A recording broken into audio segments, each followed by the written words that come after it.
সম্মানিত শ্রোতামণ্ডলী, শুভরাত্রি। আজ পালিত হলো মহান মে দিবস, শ্রম দিবস বা লেবার ডে। শ্রমজীবী মেহনতি মানুষের প্রতি রইল শ্রদ্ধা ও ভালোবাসা।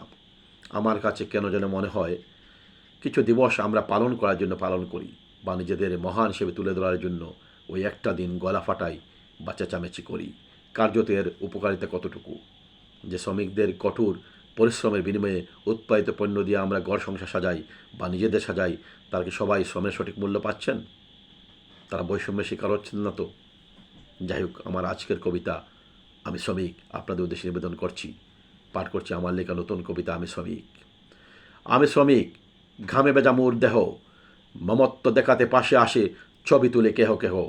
আমি শ্রমিক, পাই না যে শ্রমের মজুরি, অনেকেই দেখে বাঁকা চোখে, কেহ কেহ করে বাহাদুরি।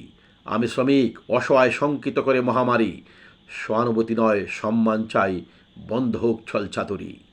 আমি শ্রমিক, মে দিবসেই বাড়ে ওজন, আসলে সবাই বাহাবানিতে পাশে এসে দাঁড়ায় কিছুক্ষণ। আমি শ্রমিক, শ্রমেতে গড়ে ওঠে দেশ, করুণা নয় চাই ভালোবাসা, বন্ধ হোক বৈষম্য বিদ্বেষ। ধন্যবাদ সবাইকে।